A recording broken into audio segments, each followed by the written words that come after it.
Сайн байцгаана уу? Намын ертөнц клубын гишүүн Халиун байна. 23 дугаар сургуулийн 11-д анги сурагч Дэм Аралмаа байна. За өнөөдөр бид харж их цагаан бием номыг ярихаар бэлтгээд байна. Амьтын тухай 50 номосоо. За номыг ягаад цонхон унших болсон бэ? Номыг унших болсон шалтгаанаас бидэнд тоолцооч. Ягаад энэ номыг сонгосон бэ гэвэл би өөрөө амьтанд их дуртай. Өөрөөсөө нохот хийж яадаг учраас харж ихтэй цагаан бием гэдэг ном амьтын тухай 50 ном дундаас илүү сонирхолтой санагдаад гэж сонгосон. За тэгвэл уншсан номынхаа тухай ярил л тавилаа. Ямар үйл явдал өрнөдөг вэ? Ном дээр маань юу гардаг вэ?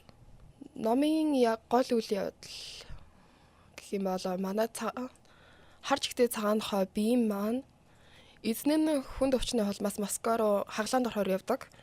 Үүнээс хойш бием маань хурш ихчийнхаа асаргаанд үлдээд хурш ихч нь их анхаарал тавьдаг байсан учраас өөрөө эзнийгээ хайхаар явдаг. Үүнээс хойш бием маань зохиолын туршид олон зовлон өөртөө таваарч үүнээс олж үнэхээр бие нь модож сүүлдээ эзнийгээ олохын даваан дээр амаалддаг. Тэгээд зохиол маань дуустдаг юм байна тий. Тэр нь айгүй гонхтой дуустдаг. Уншиж явах явцын сэтгэл ямар байв? Биемд байнгын тийм хэцүү байсан уу? Дандаа хүнд явдал тохиолдож байсан уу? Эсвэл сайхан зүйл тохиолдох үед ч гарвуу? Хамгийн анх Иван Иванович нь болохоор 1 сартаа Сетроксаны нохоо авснаар эхэлдэг.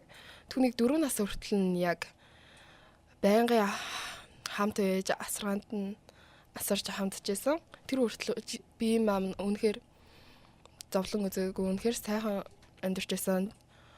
Яг 4 нас хүрэхдээ эзнийх нь бие модсноор эзэн нь явдаг. Түүнээс хойш бие маань зохиолыг ганцаараа дуулдаг, ганцаараа туусаар өнгөрөөд. Ихэнхдээ муу хүмүүс харахтаа түүнийг ихэнхдээ ад үзэж муу зүйлс хийжсэн. Ер нь бол уншиж байгаа хэвтаа зөөрөө хот хийжэдэг болохоор хэцүү л. Тийм ээ, бүтэн 11 бүлгийн турш биемд муу юм тохиолдно гэдэг чинь. Тэгвэл бүр ингээд хамгийн их сэтгэл өвтгсөн ч юм уу болсон гонхтой үйл явдал нь юу байв?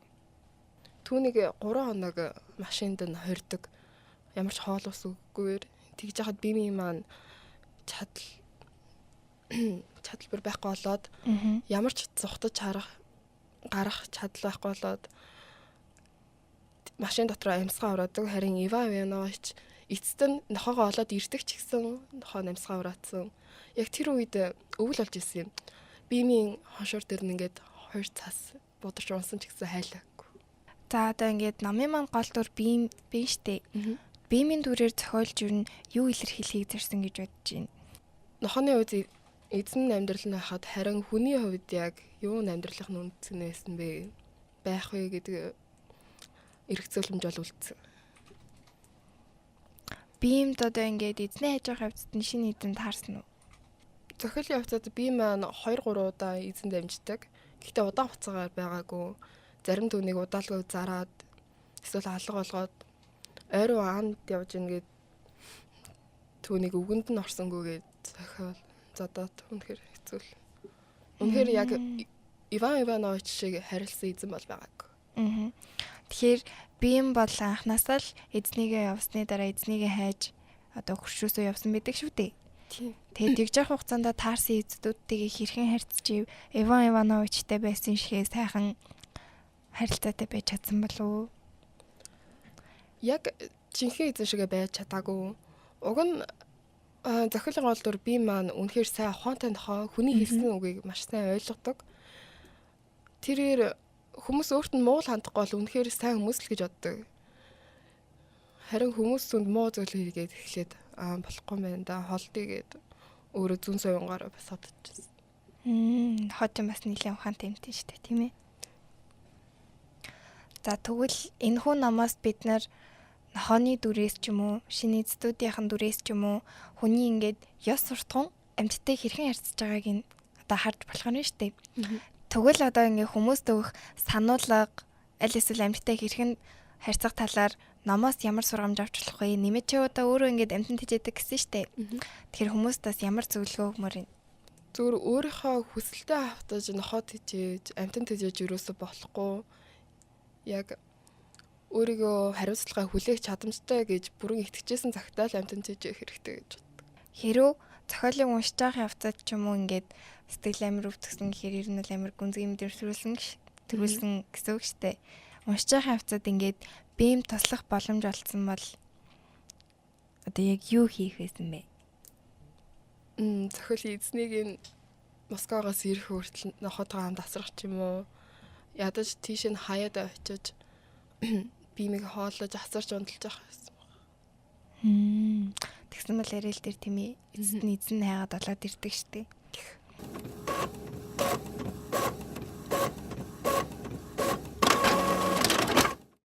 Одоо энэ зохиолд гарч буй дөрүүдийн нийгмийн асуудлууд өнөөгийн бидний амьдралтай хэрхэн холбоотой гэж үзэж байна вэ?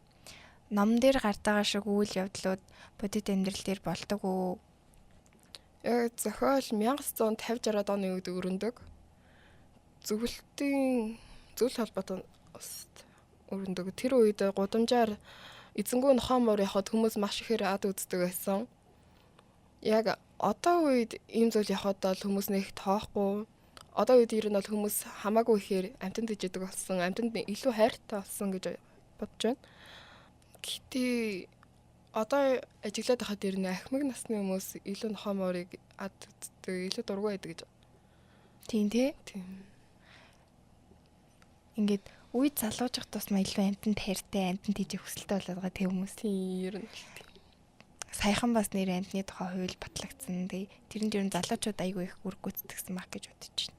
Ер нь бол зохиол хараад байхад биемд маань тусалж байсан сайхан сэтгэлтэй хүмүүс ер нь дандаа залуу дөрүүд байдаг. Яг би маань хамгийн сүүлд нь арай гэж гэрээ олоод ирдэг байхгүй юу? Тэр үед зөвлөлтийн нэг ахмад насны эмэгтэй биемийг маань тэр эзэнгүү нохоморны газар руу явуулдаг. Тэгэхээр бид нар бас эндээс ч гэсэн өнөөгийн нийгмийн амьдралыг арчлах нь шүү дээ. Тэр нохоог ингээд эзэнгүү харагдж байгаа ч гэсэн тэр бол нөгөө хүзөвчтэй уг нь эзнийх нь тэмдэг байсан. Эзнийг зохиолын турш их хайж авсан, их зүйл үзсэн учраас турж хицээд бүр нүднээс гарсан байсан ч гэсэн тэр нохоог яагаад ингэсэн бол ерөөсөө тэргэж бодоогүй зүгээр л залбин нохомор гэдэг үзчихдэг. Харамсалтай юм а тий. Тэгэхээр амьтад ч гэсэн яг бидний оршиж байгаа нийгэмд бас оршин байгаа энэ байгаль дэлхийд ганцхан хүн зориулсан зүйл биш. Амьтад ч гэсэн амьдрах хэрэгтэй. Тийм байхад хүмүүс яагаад тийм муухай үйл гаргадгийг бол нэрэлэхгүй. Гэтэ орчин үед одоо амьтны хууль батлагдаад амьтдад илүү ээлтэй хот болно гэж бодож байна манай Монгол орн. За биемийн түүхээс таны хамгийн их санаанд үлдсэн эсвэл өөрийгөө ухаарахад хүргэсэн зүйл юу байв? Одоо номоос бид нар ямар нэгэн сургамж авдаг шүү дээ. Тэгэхээр энэ номоос зөвхөн ингээм амьтдад зөв харьцах, нохоог хайрлах гэхээс илүү бас ийм сургамж авсан ч юм уу, амьдралын тухай жоохон ийм эргэцүүлсэн тийм үйл явдал гарсан уу? Тэгж бодох хэсэг байв. Бэсаа. Зохиолын ихэнх хаваар нэг ишлэл гардаг юм аа. Тэр бол надад үнэхээр их зүйл бодогдсон гэж ойлгож байна. Зохиолын өгүүлэх хичээлдэг. За. Амьтад нохоо хүртэл ингээд хүний хэлсүүгийг сайн ойлгодог хахад хүмүүс яагаад ингээд би нэгэ ойлгохгүй юм бэ гэж гардаг. Тэр болохоор үнэхээр үнний хортой бас хүн тусгаар үгүйсэн. Тийм ээ. Тэгээд чи тэр ишлэлийг ер нь хэрхэн ойлгож тайлбарлах вэ? Амьтад хүмүүсийг сайн ойлгож үнэхээр хайрлаж чадж байхад хүмүүсээс ингээ би нэгэ ойлгож хайрлах хэрэгтэй байна. Ер нь илүү их ойлголцож явах хэрэгтэй л гэж бодож байна. Тийм ээ тий. Гэхдээ энэ номыг уншуулъя зөвхөн амьтны талаар ч гэлтгүй бас хүн хоорондын харилцааны суртахууныг бас суралцаж болох нь байна. Тийм. За вау. Тэгвэл чи энэ номыг ер нь яг ямар хүмүүс уншаасай? Тэдэн насны хүүхдүүд ч юм уу, тийм хүмүүс ч юм уу, ямар хүмүүсийг уншаасай гэж зөвлөмөр юм? Нас цаах зүйл байхгүй гэж бодож байна. Ер нь бол бүх л насны хүн уншихад тохиромжтой. Бага насныхан ч гэсэн ээж аав нь хамт уншаад соход тохиромжтой гэж бодож байна. За тэгвэл гоё ном байна. Заавал унших хэрэгтэй баха. Тийм амтнд хийж байгаа хүмүүс ч юм уу те. Амтнд тартай хүн болгон унших хэрэгтэй ном юм шиг байна. Чи ном хэр уншдаг вэ? Ер нь чөлөө цагаараа гарах юм бол ер нь уншдаг. Уран зохиолын ном болцоо. Тэгэхээр фикшн талтай уншдаг тий. Тэгээ ер нь бол ном унших дуртай гэсэн үг шүү дээ. Чи тэгвэл байгаль экологийн чиглэлээр ном уншиж байв уу? Эсвэл уншихыг хүсэж гин үү? Одоо гэхдээ ер нь уншиж үзнэ л гэж бодож байна. Ер нь ингээ уран зохиолын номууд байсан ч байгаль дэлхийн талаар айгүй дүрслэлтэй номууд зөндөө байдаг. Тэгээ тэндээс бид нар сурах юмаа сураад тэгээ үйл явдлуудын өрнөг чилээ цаагдах ингээ байгалыг бид нар ном уншиж байхдаа ер нь бол төсөөлдөг шүү дээ. Тийм болохоор уран зохиолын ном уншдаг хүн ч гэсэн гоё байгаль экологийг бас мэдэх боломжтой хажуугаар нь. Тэгээд одоо энэ ном маань амьтдын тухай 50 ном шүү дээ. Дараагийн 50 номын жагсаалтаа бид байгаль экологийн чиглэлээр гаргаж байгаа. Хэрвээ чи санал хүсэлт ирүүлмээр байвал Номын ертөнц нээлттэй Facebook группийн комент хэсэгт хандаарай. Номын нэр болон зургийг сэтгэл хэсэгт үлдээж биднэрт саналаа өгөөрэй. Тэгээд чамд хүргэх бас нэг мэдээлэл байна. Манай клубын зүгээс орон даяар ерөнхий боловсролын бүх сургуулиудыг номын клубтэй болгох гэж байгаа. Тэгээд дээрэс нь хэрвээ Номын ертөнц клубт шинээр хэлсэх сонирхолтой хөхөд байвал дараах дугаараар бидэнтэй холбогдож болно. За ингээд бидэндээ ам дээрс нэгэн сонирхолтой номын талаар ярилцсан баярлалаа. Тэгээд энэхүү подкастыг үзээд бас түүхтүүд маань ч гэсэн уншмаар санагдана гэж найдаж байна. Тэгээд дараагийн дугаараар уулзтлаа. Түр баяртай.